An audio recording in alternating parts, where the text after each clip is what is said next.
What is going on, everybody? Welcome back to the WriterWrong NFL podcast, the podcast where we talk about everything related to the NFL and go over everything that happened over week 4. We are now a month into the NFL season, and we have so much to talk about, ranging from scores around the league, injury reports and updates, league standings, as well as league leaders in statistics. And today, we're going to cover all of it, starting off with scores from around the league. The Bengals and the Dolphins kicked off this week of play on Thursday Night Football in Cincinnati, and in a game where the Dolphins lost their starting quarterback, they unfortunately fell to the Cincinnati Bengals by a score of 27-15. The Saints and the Vikings played in London this week, kicking off the first London game of this month of scheduling, and on a game-winning attempt, Will Lutz, the kicker of the New Orleans Saints, ended up hitting the post and the crossbar on the same kick, and the 61-yard game-winning attempt did not end up going through the uprights. Vikings win that game 28-25. In the highest scoring game of the year thus far, the Seattle Seahawks defeated the Detroit Lions 48-45 in a game that saw well over 1,000 yards and nearly 100 total points. The Seattle Seahawks are able to win the shootout of the season. Jared Goff had well over 4 touchdowns and 300 passing yards. There was big plays on both sides of the ball, and there were a ton of points in this game, but the Lions do fall despite having the best offense in the NFL at this point. Their defense lets them down in this one. The Jets faced the Steelers, and in Kenny Pickett's debut, he ended up losing this game while throwing 3 interceptions on 13 passing attempts, while the Jets steal this game from Pittsburgh 24-20. Now, Kenny Pickett, despite throwing 3 interceptions, didn't look all that bad, right? 1 interception was a Hail Mary at the end of the game. 1 interception was definitely on Kenny, and I'd say one interception was hit or miss. You could argue that it was on Kenny Pickett for attempting that level of throw in double coverage, or you could blame Chase Claypool for not catching the ball. I'd say it's about 50-50 one way or the other. So realistically, I'd say Kenny Pickett threw about 1.5 interceptions on the day in his debut in less than a half, which isn't super encouraging, but he did very clearly give some life to that Pittsburgh offense and to that Pittsburgh team in general. The Bears ended up losing to the Giants in maybe the ugliest game of the year. As of right now, it was not a very good game, ended 20-12 in kind of a very gritty game, a game that saw both Daniel Jones and Tyrod Taylor leave with injury, a game that saw Saquon Barkley come in as the reserve quarterback for the New York Giants. I actually saw the Giants walk out as 3-1 as they beat the Bears by a score of 20-12. The Tennessee Titans get back to 500 on the season after defeating the Colts by a score of 24-17. And Derrick Henry's first true breakout game of the season in a battle between 2 of the best running backs in the NFL. The Tennessee Titans end up taking the lead and end up actually now being tied for first place in the AFC South. The Colts now are sitting at 1-2-1 on the season, and they are not looking too good in their own right. The Chargers ended up beating the Texans by a score of 34-24. The Chargers get back on track this week after a huge loss to Jacksonville last week. They are now back to 2-2 on the season. The Browns are upset by the Falcons by a score of 23-20, despite Marcus Mariota only having 7 passes on the day. Atlanta is able to edge out the Cleveland Browns and is able to get to a competitive 2-2 on the season. They currently are also tied for first place in the NFC South. The Cowboys ended up demolishing the Commanders by a score of 25-10. Cooper Rush improves to 4-0 as a starter and will likely start the next game if Dak Prescott is not ready to go. Dak is projected to return in Week 5 for the Dallas Cowboys. However, I think that is maybe a little bit optimistic, and I would say his return is more likely to come in Week 6, but whether that be the case or not, the Dallas Cowboys are now 3-1 with 3 victories in their last 3 contests. The Eagles remain perfect on the season as they face Jacksonville in a very close 29-21 game. The Eagles remain undefeated, remain 4-0, but I think Jacksonville after this loss showed that they are probably the favorites in the AFC South at this point. I think they look like the best team up to this point. I think it's going to be them and Tennessee down the stretch. And honestly, Jacksonville is looking like a team that can contend with anybody. And this is a team that blew out the Los Angeles Chargers. This is a team that very nearly came close within one score of tying the Philadelphia Eagles, who are currently the 1 seed in the NFL. I really think that Jacksonville is starting to turn a corner, and I think we are starting to see a much better Jacksonville team than what we've seen in the previous 2 seasons. The Ravens got off to a huge lead versus the Buffalo Bills, but after a late game comeback and some late game heroics by the defense and Josh Allen, the Bills walk out of Baltimore with a 23-20, getting to 2-2. Getting to 3-1 on their season, bouncing back after a big loss to Miami a week ago. The Cardinals and the Panthers played this week, with the Cardinals taking the victory 26-16. The Broncos and the Raiders played, with the Raiders coming away with their first win of the season, winning the game 32-23. Again, getting the first win of the season for the Las Vegas Raiders and getting their head coach his first win as the Raiders coach. The Packers and the Patriots played on Sunday, and that game ended up in overtime 27-24. The Patriots lost not only Mac Jones for this part of the season, but now they're without Brian Hoyer. They will be relying on Bailey Zapp going into week 5, and with an offense that was already struggling up to this point, losing a veteran quarterback who at the very least knows how to run your plays seems to be something that could very well hurt the Patriots in the long term. And for them, the sooner Mac Jones can return, the better, because I'm not sure how successful they can be with just Bailey Zapp at quarterback. The Chiefs and the Bucs finished off Sunday night with the Chiefs taking a 41-31 victory over the Tampa Bay Buccaneers. Chiefs jump out to 3-1, leading the AFC West, while the Bucs fall to 2-2, still leading a very lackluster NFC South. And then the San Francisco 49ers on Monday Night Football end up defeating the Rams for the 7th straight time in the regular season, and the Niners jump out to 2-2, while the Rams fall back to 2-2, and both teams are now 500, with the 49ers, of course, owning that tiebreaker. Now, unfortunately, this was a tough week for a lot of fan bases, as many players were placed on IR. Some players lost their entire season to injury. First-round picks are missing time. Big-name players are missing time. And this week seemed to be particularly difficult on a lot of fan bases. Starting off with Cordarrelle Patterson. Cordarrelle Patterson, the running back for the Atlanta Falcons, and a big reason as to why they were able to win in their Week 4 matchup versus Cleveland, has been placed on IR with a knee injury. He will miss at least 4 weeks, if not more. He went down with a knee injury late in Sunday's game versus the Browns, and we are not sure when he is going to make his return to Atlanta.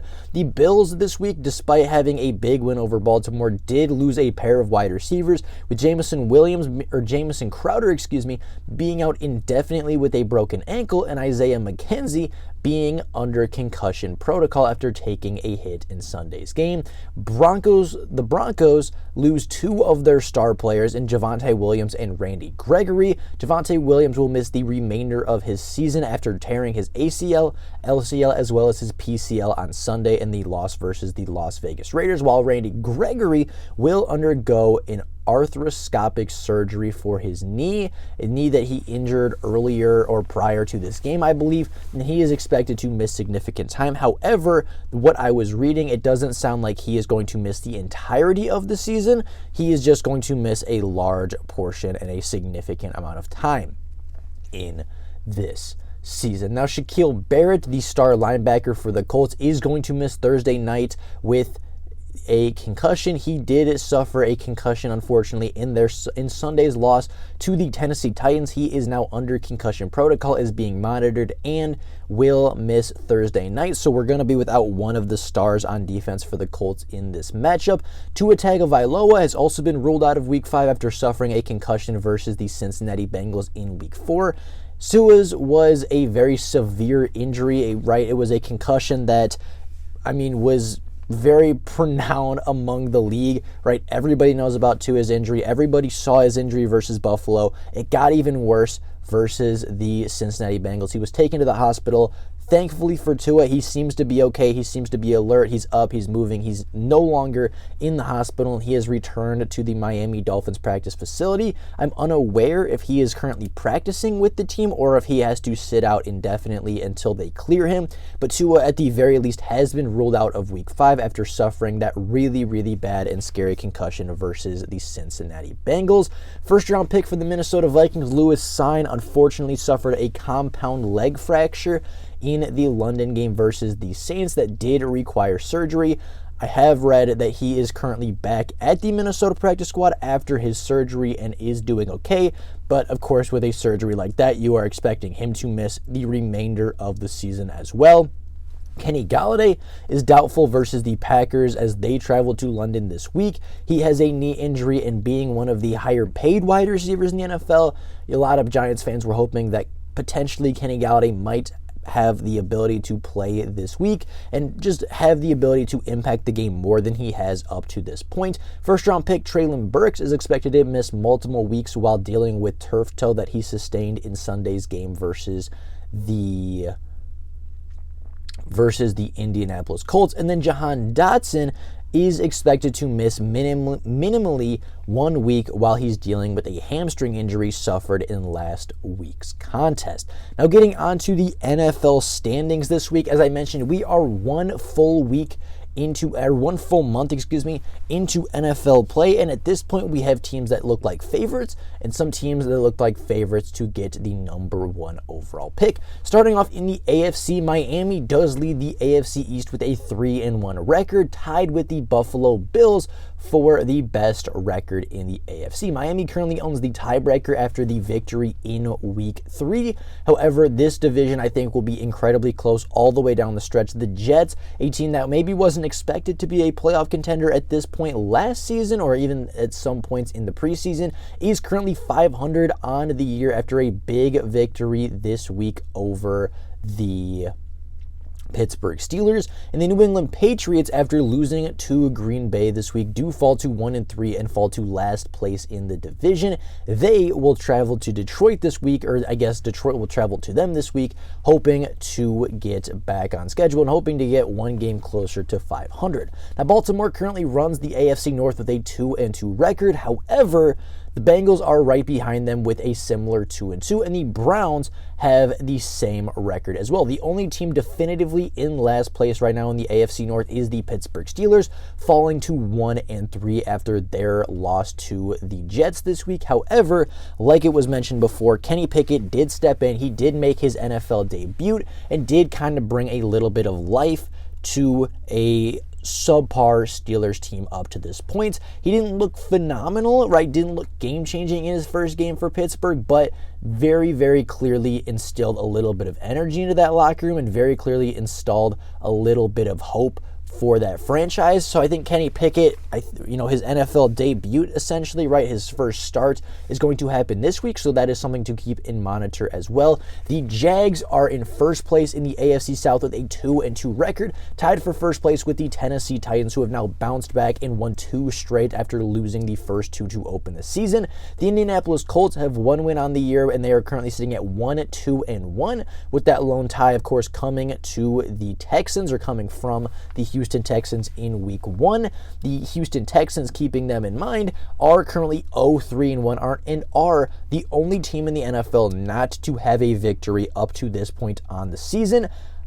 Houston is not a team that I thought would be last place in the NFL, right? I thought that, maybe by not being division favorites, I did think they were better than some teams throughout the NFL, right? I thought they were better than the Panthers. I thought they were better than, potentially the Seahawks, or I thought they were better than the Bears. There were teams that the Texans showed they were better than last year, but up to this point, they've had some tough breaks go their way. They've lost to Denver. They lost to, a couple other teams up to this point. They just haven't really gotten off to the start that they wanted this season after a couple encouraging players emerged last season. So the Texans are kind of one of the bottom dweller teams up to this point. But being just 4 games out of 17 in the books, of course, there is an opportunity for Houston to bounce back in the next month of play. Kansas City shocker, is in first place in the AFC West with a 3-1 record after their victory over the Bucs on Sunday Night Football. Denver currently sits at 2-2 on the season, as do the Los Angeles Chargers. Both of those teams tied for second place in the AFC West, while Vegas got their first win of the year this week, jumping to 1-3, but still remaining very firmly in last place of that division. As of right now, I don't think Denver is necessarily the team to beat like maybe a lot of people were expecting. Kansas City this offseason had a lot of questions going in. I think they've answered all of those questions. Denver was one of the more hyped teams this season, right? They are one of the Super Bowl favorites in the preseason, currently sitting at 2-2, with both victories not really being as exciting or dominant as a lot of people thought this Denver team could potentially be coming into the season. The Chargers do bounce back after a huge loss in week 3. They improve back to 2-2 on the season, and I think them in Kansas City are going to be fighting for this wild card spot, or going to be fighting for this division spot come the end of the NFL season. And then, of course, like I said, Vegas is pulling up the rear in the AFC West. Not that they're a bad team, but I think it's pretty clear early in the season that coaching and quarterback play and just all-around roster construction is in favor of the other 3 division rivals.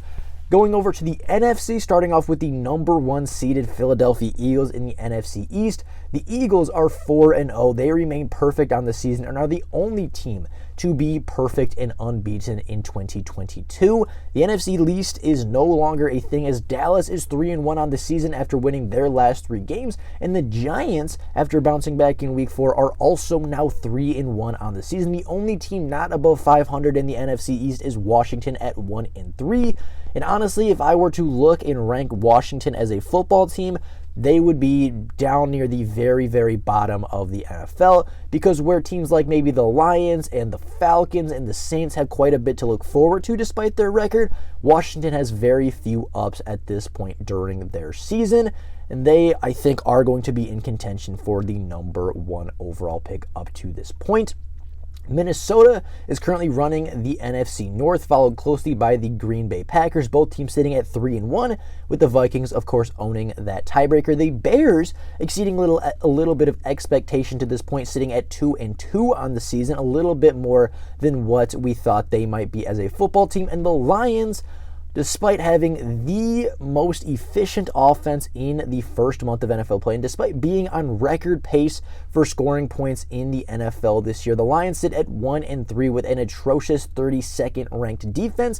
They're a team that I think are better than their record would indicate, right? There's a few teams in here that you would say, okay, they're probably better than 500 or below. Those teams would be, in my opinion, the Detroit Lions, the New Orleans Saints. I think that Vegas is better than a 1-3 football team, at least talent-wise, as is the New England Patriots. There's a lot of teams that, just kind of got some rough breaks or just have a few things to fix. But I would say the Lions are better than their 1-3 record currently on the season. And I wouldn't be surprised if come the end of next month, right, when we're 8 games into the season, if the Lions are a little bit closer to 500 than they are to bottom of the division. Again, they are the number 1 scoring offense in the NFL at this point, and they have played extremely well on one side of the football. Moving a little bit south, Tampa Bay currently leads that division with a record of 2-2 after a loss to Kansas City on Sunday night, but Atlanta is hot on their trail as a record of 2-2 as well. Those teams currently fighting for supremacy in the NFC South at this point, followed closely by the Saints at 1-3, who are just 1 field goal away from being tied for first place in the division, and then the Panthers are kind of the team we expected this season. They are not very good. Baker Mayfield, I don't think, is the answer in Carolina, nor is Sam Darnold. And honestly, Matt Rule may not be the answer either. They are seeming to have their struggles in Carolina. And then moving over to the West, every single team in this division is 2-2. The Arizona Cardinals are 2-2. The Rams are 2-2. The Seahawks, are 2-2, and the 49ers are 2-2 on the season. Every team in that division is 500 exactly over the first month of the season. I do believe, based on tiebreakers, the 49ers are first place in this division, but clearly every single team is in contention for the division at this point, and things may change, right, as the season goes on. We're probably going to see a little bit more of a divide in this division as we get further along, as more wins and losses come around. But up to this point, the NFC West is anybody's division. Now moving on to league leaders after the first month of NFL play, Justin Herbert leads the NFL in passing yards with 1,250 exactly, while Jared Goff, Lamar Jackson, and Patrick Mahomes are tied for the most touchdown passes with 11. Saquon Barkley leads the NFL in rushing yards as well as leading the NFL in scrimmage yards. He is arguably the best running back and maybe the best offensive weapon in the NFL right now. He is going to likely at this pace win some awards going forward, but he does lead the league in NFL's rushing yards as well as overall scrimmage yards. But Lions' Jamal Williams has led the NFL every single week in touchdowns, added 2 more this week versus the Seattle Seahawks, totaling up to 6 on the season. The closest second place runner is Nick Chubb with 5, and then everybody else on the season has 4 or less. Tyreek Hill currently leads the NFL in receiving yards with 477 yards through the air, but Stephon Diggs and Jahan Dotson, the rookie of Washington, do lead the league in NFL receiving touchdowns with 4 each. Now, going on to the awards, right, I think I want to do this at least once a month, right, kind of just take a step back and say, okay, after 4 weeks, after 8 weeks, after 12 weeks, after 16 weeks, who are the award winners? Who are the guys that are top of the top, best of the best in the NFL at this point, and which players are standing above the rest? Right now, my MVP of the league would be Lamar Jackson. Despite his team being just 2-2, he has been phenomenal over the first month of the season, leading the NFL with 13 scrimmage touchdowns through the air and on the ground. There was a point last week where he was having more touchdowns, or he had scored more touchdowns than 30 other NFL franchises. The only NFL franchises scoring more points and more touchdowns this year than Lamar Jackson are, of course, the Baltimore Ravens themselves and the Detroit Lions. Lamar Jackson has been lights out this year, betting on himself for that brand new contract. And as of right now, Baltimore is starting to sweat looking at all those zeros showing up on the new contract for the former unanimous MVP. Offensive Player of the Year thus far, I would give to Saquon Barkley. I think there's a couple really good people that you can maybe argue, but for a running back that leads the league in scrimmage yards, I do think that Saquon Barkley, especially after coming back from that major injury, is a contender and should be the favorite right now for Offensive Player of the Year. Nick Bosa, I think, should be and is the favorite for Defensive Player of the Year, leading the NFL in sacks despite placing on the highest rate of double teams in the NFL. Nick Bosa has one of the highest double rate percentages in the NFL and is still leading the league by 2 sacks after 4 weeks. He has 6. Nobody else has even totaled 4 yet on the season that is not named Nick Bosa. He is and should be the favorite for NFL Defensive Player of the Year. Looking at some of the impressive rookies, Chris Olave, I think, is your Offensive Rookie of the Year thus far, leading rookies in both receptions and receiving yards. I believe also leads all rookies in offensive scrimmage yards as well. He's been very good for the New Orleans Saints, but a couple other guys, right? Jahan Dotson leading the NFL in touchdowns is very important.